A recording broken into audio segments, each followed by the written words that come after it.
Manakah yang merupakan dampak negatif dari El Nino?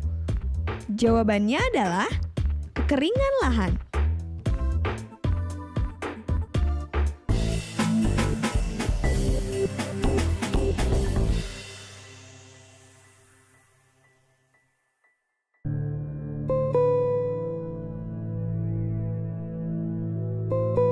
Kak, Ya. kemarin ini saya nonton berita.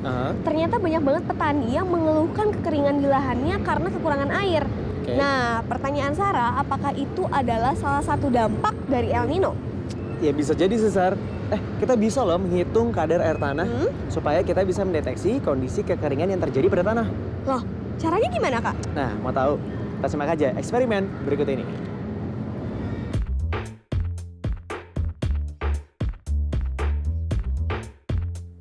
Kadar air tanah. Tujuannya adalah menghitung kadar air tanah. Siapkan alat dan bahan. Tanah basah, tripod, pembakar spiritus, korek api, kawat kasa,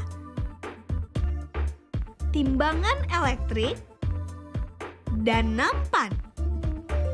Urutan langkah kerja. Timbanglah tanah sebanyak 20 gram.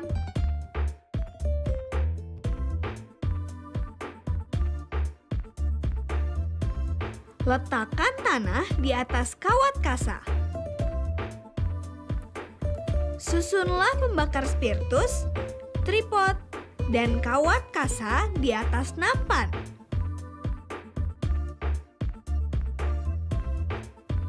Nyalakan api dan bakarlah tanah sampai kering. Matikanlah api. Timbang kembali berat tanah.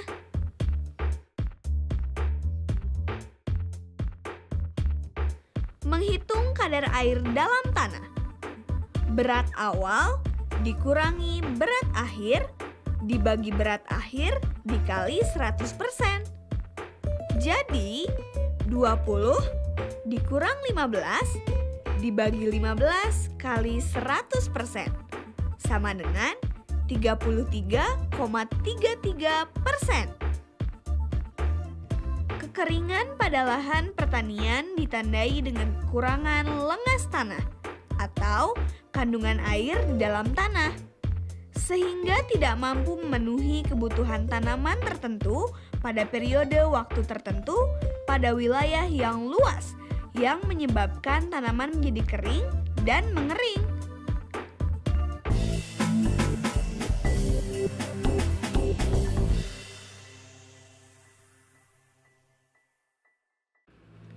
Dampak El Nino terhadap Indonesia. Curah hujan. Fenomena El Nino menyebabkan curah hujan di sebagian besar wilayah Indonesia berkurang. Tingkat berkurangnya curah hujan ini sangat tergantung dari intensitas El Nino tersebut. Namun, karena posisi geografis Indonesia yang dikenal sebagai benua maritim, maka tidak seluruh wilayah Indonesia dipengaruhi oleh fenomena El Nino. Terutama di wilayah Indonesia bagian timur, yaitu Kalimantan bagian tenggara, Sulawesi, dan Irian Jaya bagian tengah. Pertanian. Telah diketahui bahwa kekeringan dapat menurunkan secara nyata hasil produksi pertanian. Berdasarkan hasil survei lapangan, kekeringan panjang pada tahun 1997 menurunkan produksi padi. Hutan. El Nino pernah menimbulkan kekeringan panjang di Indonesia. Kekeringan dan kebakaran hutan terparah terjadi pada tahun 1977. Kebakaran tersebut menimbulkan polusi udara yang menyebar hingga ke negara-negara tetangga seperti Malaysia, Brunei, Filipina, dan Thailand.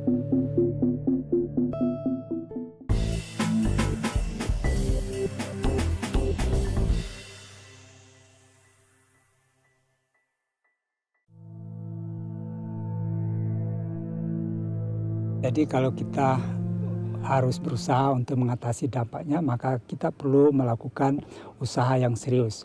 Salah satu yang paling penting adalah melakukan pengamatan secara kontinu dan berkesinambungan, yaitu dengan memasang alat sepanjang lautan Pasifik, bahkan direncanakan dalam kerjasama internasional alat-alat itu dipasang sampai dengan lautan Hindia. Sayangnya sampai saat ini baru berhasil dipasang di lautan Pasifik. Dan demikian kita akan memperoleh data secara kontinu di lautan Pasifik sepanjang tahun. Kemudian hal-hal praktis yang bisa kita lakukan ketika El Nino terjadi, yaitu satu, kita harus melakukan pengamatan penggunaan air. Yang kedua, kita harus bisa mengelola air buangan sehingga itu bisa dimanfaatkan kembali.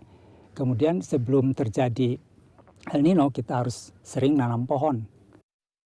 Kemudian kita jangan membuang sampah sembarangan. Dan yang terakhir, jelas harus kita lakukan kerjasama untuk mengatasi ini semua. Tidak bisa dibebankan hanya kepada pemerintah, tapi harus seluruh organ masyarakat turut bersama untuk mengatasinya.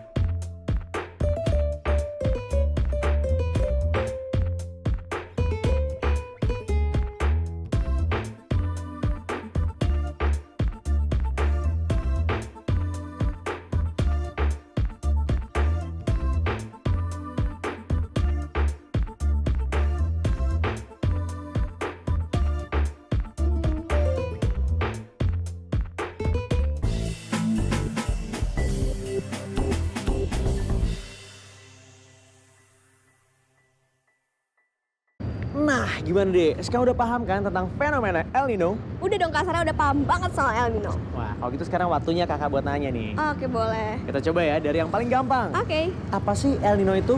Nah, jadi El Nino itu adalah fenomena alam yang tidak dapat terlihat secara fisik, di mana terjadi peningkatan suhu di permukaan laut. Oke, kalau tahap perkembangan dari El Nino itu apa aja? Itu gampang banget Kak. Yang pertama, angin pasat timur melemah sehingga arus panas bergerak dari barat menuju timur. Yang kedua, terjadi peningkatan suhu muka laut di Pasifik ekuatorial bagian tengah dan timur. Ketiga, jika anomali suhu ini berlangsung selama 6 bulan secara berurutan, maka kondisi ini disebut sebagai El Nino. Oke, satu lagi nih ya. Sebutkan dampak-dampak negatif yang ditimbulkan oleh El Nino untuk wilayah Indonesia. Nah, itu salah satunya adalah kekeringan di wilayah pertanian di Indonesia karena curah hujan yang rendah, Kak. Nah, yang lebih parahnya lagi, ini bisa mengakibatkan kebakaran hutan loh, Kak. Wah, mantap nih. Gimana? Teman-teman udah paham kan? Berarti selesai sudah materi kita untuk kali ini. Yang pasti, jangan lupa untuk terus bereksperimen dan terus menyaksikan Planet Science, a journey into science. Dah. Dah.